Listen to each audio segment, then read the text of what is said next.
Hello everyone and very warm welcome to all my viewers. So हमारे last video में हमने discuss किया था basic structure of a cell और जहाँ पर मैंने बताया था कि सेल के अंदर जेनेटिक मटेरियल किस तरह से पैकेजिंग हो रही है उसकी उस बेसिस पर हम सेल को दो टाइप में डिवाइड करते हैं, प्रोकैरियोटिक सेल्स और यूकैरियोटिक सेल्स। ठीक है। सो आज के वीडियो में हम स्टार्ट करेंगे विद आवर प्रोकैरियोटिक सेल्स। तो जरा सा रिकॉल करते हैं कि प्रोकैरियोटिक सेल्स कौन सी सेल्स होती है। प्रोकैरियोटिक सेल्स वो सेल्स हैं जहां पर कि डीएनए जो है यानी कि जो हमारा जेनेटिक मटेरियल है इन शॉर्ट वो साइटोप्लाज्म में नेकेड प्रेजेंट है, मतलब उसकी चारों ओर कोई बाउंड्री नहीं है। फॉर एग्जाम्पल ये एक बैक्टीरियल सेल है और इसके अंदर ये सपोज इसका जेनेटिक मटेरियल है, तो जेनेटिक मटेरियल के चारों तरफ आप देखो कोई बाउंड्री नहीं है। ठीक है, और ये इसका साइटोप्लाज्म है। ठीक है, तो ऐसी सेल्स जहां पर कि ये जेनेटिक मटेरियल किसी बाउंड्री से बाउंड नहीं होता है, ऐसी सेल्स को हम कहते हैं प्रोकैरियोटिक सेल्स। ठीक है, बेसिकली इन सेल्स को रिप्रेजेंट कौन करता है? इन सेल्स को रिप्रेजेंट करते हैं बैक्टीरिया। इनके एग्जाम्पल हैं bacteria and blue green algae. ठीक है, क्योंकि आपके सिलेबस में बैक्टीरिया को रेफरेंस बनाया गया है प्रोकैरियोटिक सेल के लिए, तो हम भी उसी को स्टडी करेंगे। हम बैक्टीरिया के स्ट्रक्चर को डिटेल में यहाँ पर बताने जा रहे हैं। तो व्हाट आर बैक्टीरिया? आपकी सराउंडिंग में आपके चारों तरफ जो एयर प्रेजेंट है, या आप कहीं पर भी पानी देखते हैं या आइस देखते हैं या कोई हॉट रीजन देखते हैं, कोई भी जगह हो, सब जगह बैक्टीरिया प्रेजेंट हैं, बट हमें दिखाई नहीं पड़ते। ठीक है, इवन हमारे बॉडी के अंदर भी बहुत सारे बैक्टीरिया हैं, हमारे स्किन पर बैक्टीरिया रहते हैं बट हमें दिखाई नहीं पड़ते। क्लियर? तो यानी इसका मतलब क्या है कि बैक्टीरिया बहुत ही माइन्यूट स्ट्रक्चर है, माइक्रोस्कोपिक स्ट्रक्चर है, क्योंकि नेकेड आई से दिखाई नहीं पड़ रहा है। यूनिसेल्युलर है, माने सिंगल सेल स्ट्रक्चर है ये। ठीक है, ये सिंगल सेल स्ट्रक्चर होते हैं। और ये अनडिफ्रेंशिएटेड ऑर्गेनिजम्स है। अनडिफ्रेंशिएटेड ऑर्गेनिजम्स का मतलब ये है कि हम बैक्टीरिया को बेसिकली आइडेंटिफाई करते हैं उनकी स्पेसिफिक एक्टिविटीज की वजह से, ना कि उनके अपीयरेंस की वजह से। ठीक है, what I want to say कि bacteria are identified by their specific activity and not by their general appearance। ठीक है, वो कैसा दिख रहा है उस पर बेस नहीं होता, वो काम क्या कर रहा है, वो क्या एक्टिविटी शो कर रहा है, उसके बेसिस पर हम बैक्टीरिया को क्लासिफाई करते हैं। क्लियर? नाउ कुछ हिस्ट्री के बारे में पढ़ लेते हैं। फर्स्ट ऑफ ऑल बैक्टीरिया को किसने डिस्कवर किया? एक्चुअली यहाँ स्पेस थोड़ा सा ऑक्यूपाइड है, मैं पीछे लिख देती हूँ। बैक्टीरिया को सबसे पहले डिस्कवर किया था एंटोन वॉन ल्यूवेनहुइक या हुक। ठीक है, और इन्होंने इसको नाम दिया था, named them animal cubes. Important है, नीट में सीधे सीधे क्वेश्चन पूछा जाएगा कि बैक्टीरिया को सबसे पहले किसने डिस्कवर किया, तो आपका आंसर होना चाहिए Anton von Leeuwenhoek. Term bacteria was given by एरनबर्ग।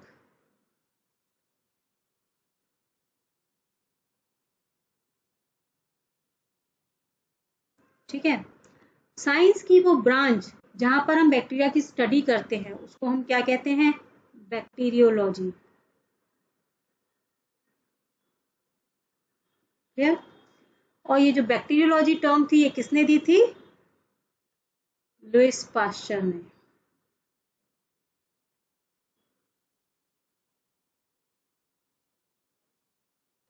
ये 3-4 साइंटिस्ट के नेम है, आपको याद रखने हैं कि सबसे पहले किसने डिस्कवर किया? एंटोन वॉन ल्यूवेनहुक ने। टर्म बैक्टीरिया किसने दिया? एरनबर्ग ने। बैक्टीरियोलॉजी टर्म किसने दिया? लुइस पास्चर ने। और लुइस पास्चर को फादर ऑफ माइक्रोबायोलॉजी भी कहा जाता है। ठीक है, now come to their occurrence. Bacteria कहाँ मिलता है? जैसे कि मैंने अभी आपको बताया कि बैक्टीरिया हर जगह मिलता है, जहां तक आपकी नजर जा रही है ना, आपके सराउंडिंग्स में सब जगह बैक्टीरिया मिलता है।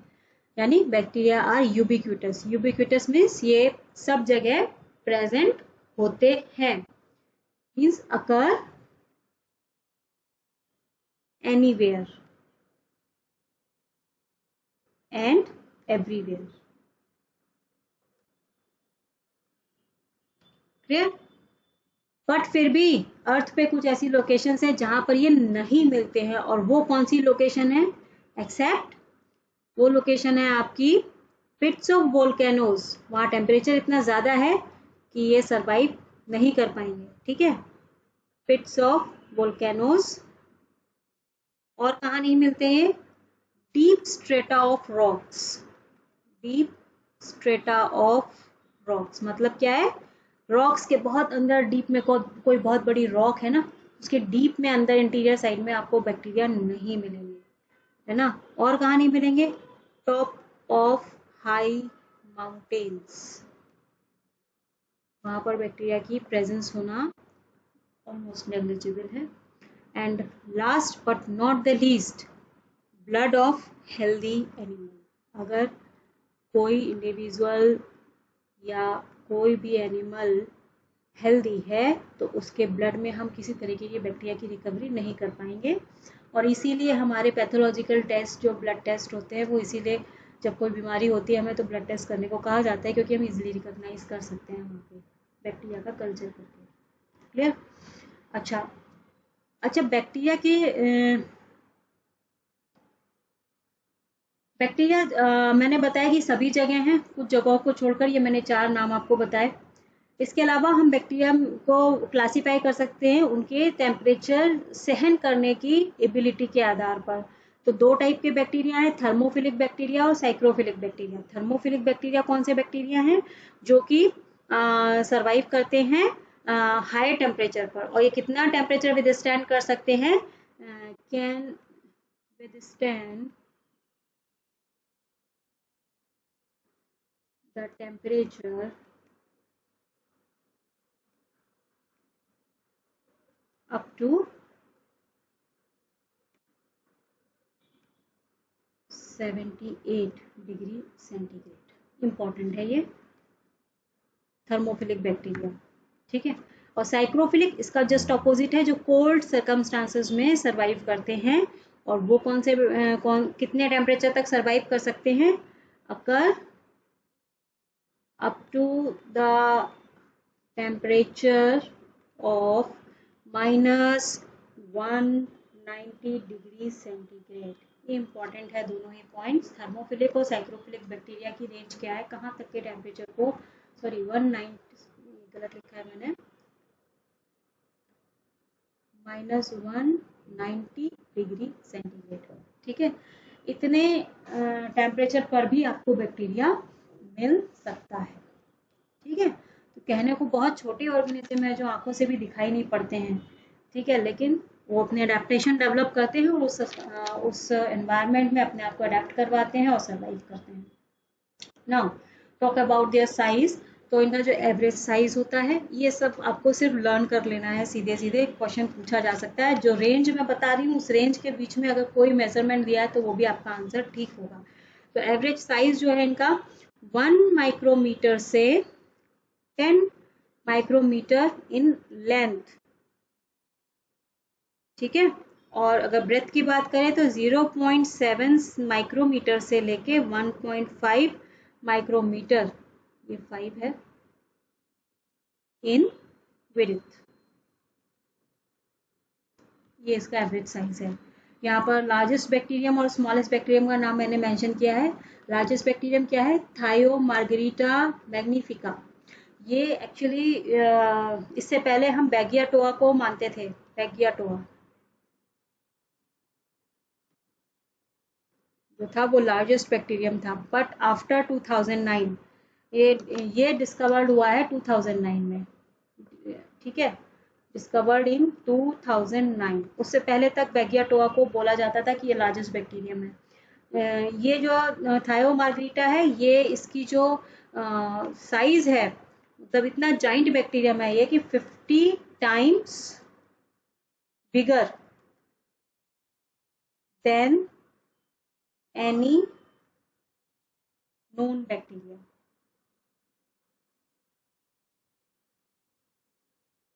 ठीक है, तो पहले ये बोला जाता था बट अभी ये नहीं है, अभी थायो मार्गेरिटा मैग्निफिका को बोला जाता है लार्जेस्ट बैक्टीरियम।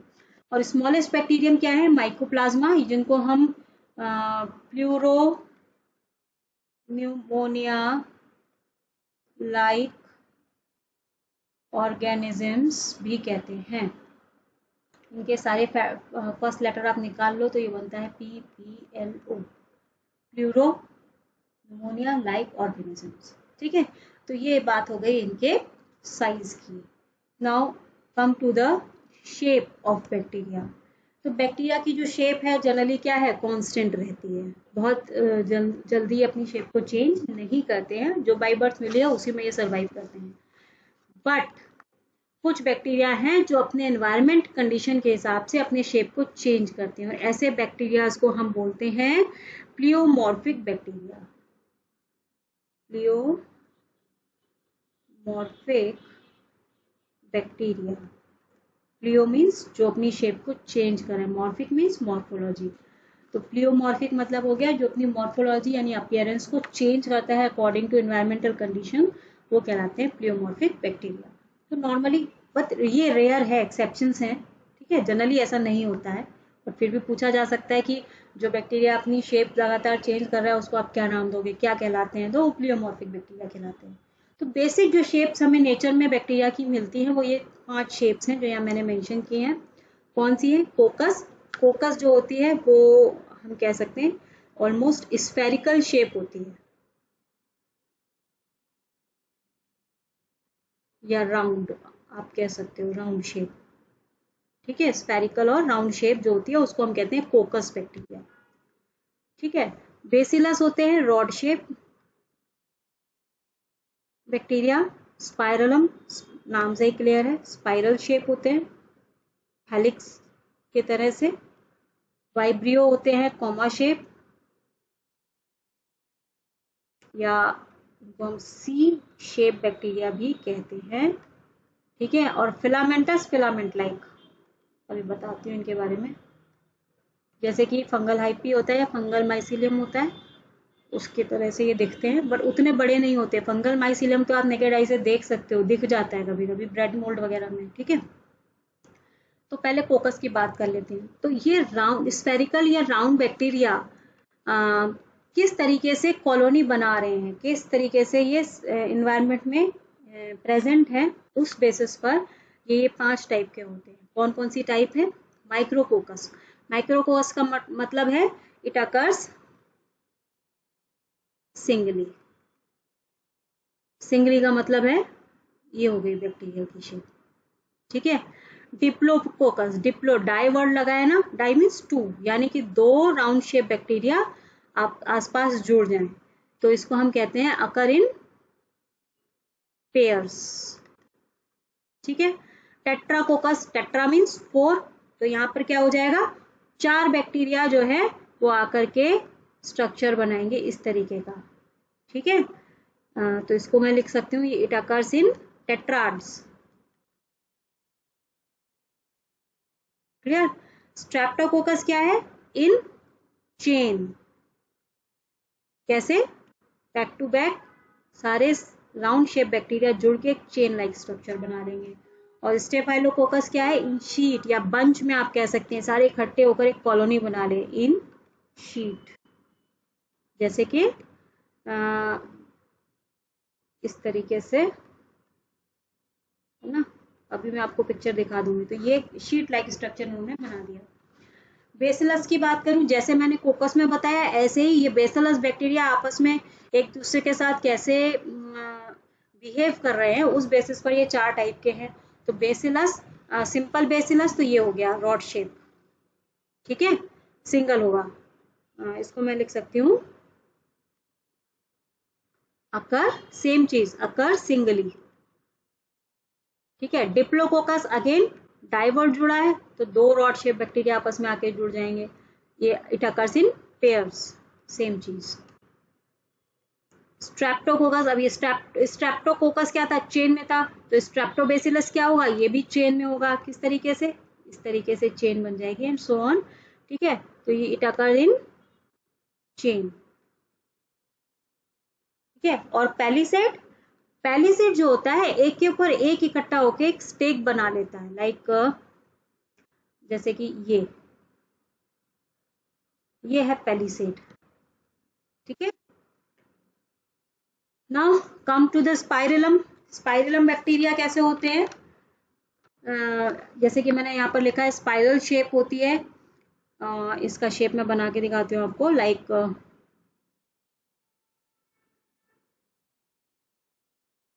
इस तरीके का स्पाइरल बना होगा। ठीक है, इस तरीके की शेप मिलेगी आपको स्पाइरलम बैक्टीरिया को। इसका एग्जाम्पल मैं बता देती हूँ, यहाँ पर एग्जाम्पल है स्पाइरलम, स्पाइरलम, और दूसरा है स्पाइरोचीट।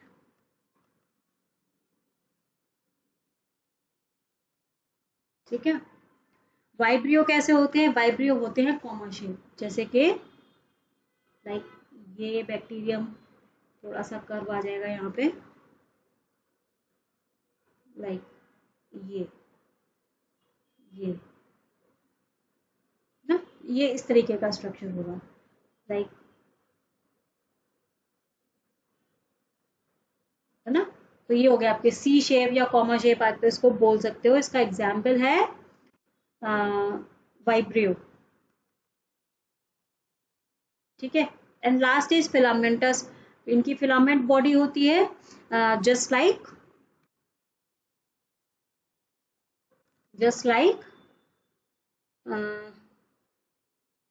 फंगल माइसीलिया,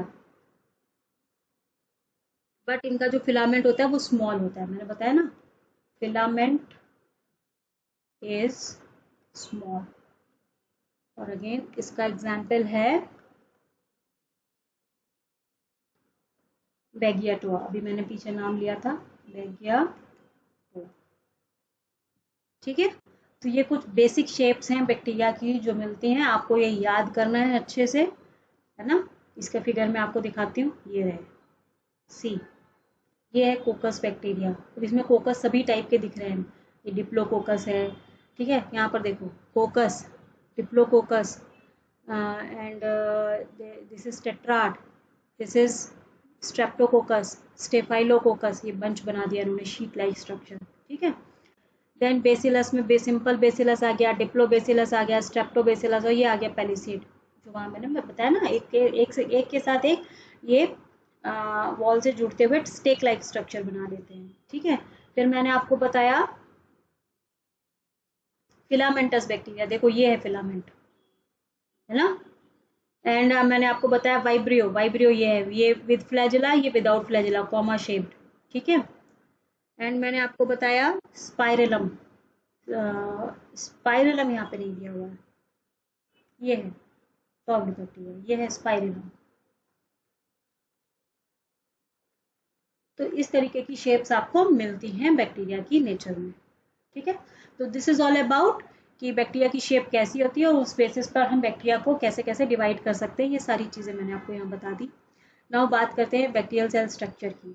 तो बैक्टीरियल सेल के स्ट्रक्चर में, जैसे मैंने आपको बेसिक सेल स्ट्रक्चर बताया था, और उसमें मैंने बताया था कि जो सेल स्ट्रक्चर होता है उसमें दो चीज़ें होती हैं। क्या होता है, उसमें होती है एक बाउंड्री, सेल बाउंड्री, एंड दूसरा होता है साइटोप्लाज्म। ठीक है, वही चीज यहाँ पर भी है, ये है आपकी बाउंड्री, आउटर कवरिंग्स की हम जो बात कर रहे हैं। अब बाउंड्री यहाँ पर एक्चुअली क्या है, सिर्फ प्लाज्मा मेम्ब्रेन नहीं मिलती है, प्लाज्मा मेम्ब्रेन के साथ यहाँ पर दो और लेयर मिलती है। अब आप कहोगे दो क्यों मिलती है, बैक्टीरिया ऐसे एनवायरनमेंट में है जो बहुत ही हार्श है, उसको अडेप्ट होना है और उसको सर्वाइव करना है, तो अपने लिए प्रोटेक्शन डेवलप करना पड़ेगा। तो सेल वॉल या ग्लाइकोकैलिक्स जो होते हैं ये इसको प्रोटेक्शन प्रोवाइड कराते हैं। इसको डिटेल में मैं वन बाय वन डिस्कस करूंगी, इनका स्ट्रक्चर क्या है, इनका कॉम्पोजिशन क्या है। तो ग्लाइकोकैलिक्स जो होती है आउटर मोस्ट लेयर होती है। ठीक है, और ये दो फॉर्म में हो सकती है, या तो ये स्लाइम लेयर के फॉर्म में होगी या कैप्सूल के फॉर्म में होगी। अगेन रिपीट कर रही हूँ, ये एक फॉर्म में मिलेगी, स्लाइम लेयर या कैप्सूल, दोनों एक साथ नहीं मिलेंगे, ठीक है। फिर होती है मिडिल लेयर सेल वॉल, और ये थोड़ी थिक होती है और ये इसको स्ट्रेंथ देती है। सेल वॉल का काम, सेल वॉल लिविंग सिस्टम में जहां जहां मिलेगी उसका बेसिक काम क्या है, सेल को स्ट्रेंथन करना, उसको स्ट्रेंथ देना, ताकि वो अपने बाहर के जो एनवायरनमेंट में जो ऑस्मोटिक चेंजेस हो रहे हैं ना उसको विद स्टैंड कर सके, उस ऑस्मोटिक चेंज को बियर कर सके। कहीं ऐसा ना हो कि सेल बर्स्ट हो जाए या कोलैप्स हो जाए, तो वो सारी सिचुएशन को ओवरकम करने के लिए सेल वॉल प्रेजेंट होती है। और सबसे अंदर अपनी होती है प्लाज्मा मेम्ब्रेन, जिसके बारे में मैंने कल बताया था, बेसिक स्ट्रक्चर भी समझाया था, वही चीज यहाँ पर फिर से रिपीट होती है कि प्लाज्मा मेम्ब्रेन स्ट्रक्चरल कंपोनेंट क्या है, फॉस्फोलिपिड, और फंक्शनल कंपोनेंट क्या है इसका, प्रोटीन, जो सारा काम करते हैं। तो ये होगी इसकी आउटर कवरिंग। फिर हमको मिलता है साइटोप्लाज्म। साइटोप्लाज्म जो है अगेन मैंने बताया था क्या कि वाटर बेस्ड इन्वायरमेंट है सेल के अंदर का, जहाँ पर बहुत सारे ऑर्गेनिलीज मॉलिक्यूल सब एम्बेडेड रहते हैं। अगर मैं बात करूँ प्रोकैरियोटिक सेल की या बैक्टीरियल सेल की, तो यहाँ पर ऑर्गेनिलीज नहीं होते हैं, बहुत ही सिंपल सेल स्ट्रक्चर होता है, ये सिंपलेस्ट आप कह सकते हो, सिंपल सेल स्ट्रक्चर है ये। साइटोप्लाज्म में सिर्फ और सिर्फ राइबोसोम प्रेजेंट होता है, बाकी स्ट्रक्चर्स ऑर्गेनेलीज एब्सेंट होते हैं, या मैं कहूँ कि कंपार्टमेंट जो होते हैं अंदर के वो एब्सेंट होते हैं, जो यूकैरियोटिक सेल्स में मिलते हैं, यहाँ नहीं मिलते। तो बेसिक डिफरेंस है ये दोनों सेल्स के बीच में। और राइबोसोम भी कौन सा मिलता है, 70S, ये स्मॉलेस्ट है, स्मॉलेस्ट राइबोसोम, बहुत ही सिंपल स्ट्रक्चर। और इसके साथ साथ इसमें इंक्लूजन्स होती हैं। इंक्लूजन्स मतलब कि ऑयल ड्रॉपलेट्स हैं, कुछ आपके आयंस हैं, और आपके फूड रिजर्व है, लाइक दिस। तो सीधा सीधा ये साइटोप्लाज्म में इंक्लूजन्स के फॉर्म में मिलता है। तो हम देख सकते हैं कि बैक्टीरिया का जो स्ट्रक्चर है बहुत ही सिंपल स्ट्रक्चर होता है। इसके बाद मैंने दो और पार्ट बनाए हैं, मैंने जेनेटिक मटेरियल और अपेंडेजेस को अलग किया है। जेनेटिक मटेरियल जैसे कि मैंने कहा बैक्टीरिया के केस में क्या है, न्यूक्लियोइड है, ये किसी मेम्ब्रेन से बाउंड नहीं है, नेकेड स्ट्रक्चर है, सीधे हमारे साइटोप्लाज्म में पड़ा हुआ है, ठीक है, जिसको हम बैक्टीरियल क्रोमोसोम के नाम से भी जानते हैं। दूसरा हमारे यहाँ पर जो स्ट्रक्चर मिलता है वो है प्लाज्मिड, इसको हम एक्स्ट्रा क्रोमोसोमल डीएनए भी कहते हैं।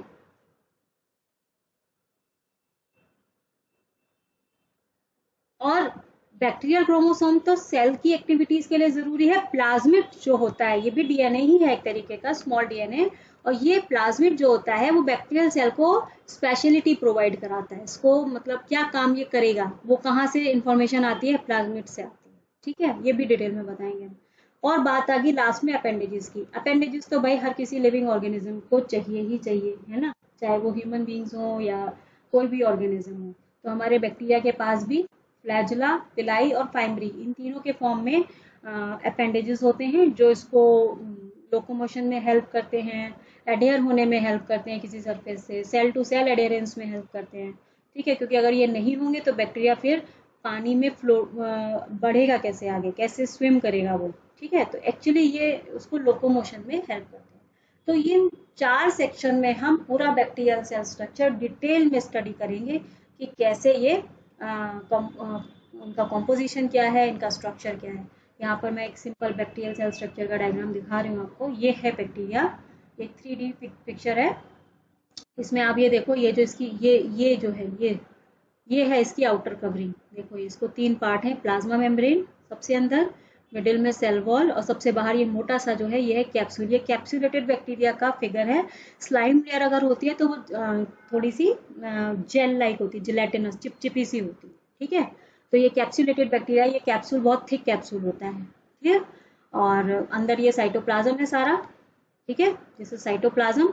यहाँ पर ये आप देखें राइबोसोम्स इन्होंने दिखा रखे हैं, ये बीच में सेंटर में इसके क्या पड़ा हुआ है, डीएनए, इसको हमने कहा न्यूक्लियोइड। न्यूक्लियोइड वो रीजन जहाँ पर जेनेटिक मटेरियल प्रेजेंट है, ठीक है। ये आ गया प्लाज्मिड, आपका छोटा सा सर्कुलर डीएनए होता है, ये बहुत स्मॉल सा in comparison to the nucleoid or main genetic material, ठीक है। और ये आपके अपेंडेजेस हैं। ये फ्लैजुलम बहुत बड़ा होता है, ये hair like projection, then pilus flagellum से थोड़ा छोटा होता है, और फाइमरी जो होते हैं बहुत माइन्यूट हेयर लाइक प्रोजेक्शंस होते हैं, जैसे हमारे गूजबम्प्स होते हैं ना, लाइक दिस, ये पूरे उसकी बॉडी पर मिल देंगे आपको फाइमरी, ठीक है। तो इसके बारे में हम डिटेल में बात करेंगे अपने नेक्स्ट लेक्चर में 1 by 1। तो आज के लिए इतना ही। आई होप आपको लेक्चर समझ में आया होगा। इस वीडियो से रिलेटेड जो भी लिंक्स हैं वो मैं आपको डिस्क्रिप्शन बॉक्स में दे दूंगी। और अगेन अगर कोई स्टूडेंट ऑनलाइन क्लासेस चाहता है तो मेरे दिए हुए ईमेल आईडी पर मुझे कांटेक्ट कर सकता है। तो आज के लिए बस इतना ही, मिलते हैं नेक्स्ट लेक्चर में with detail structure of outer coverings of bacterial cell. Till then stay safe, stay healthy and keep studying. Goodbye and thank you.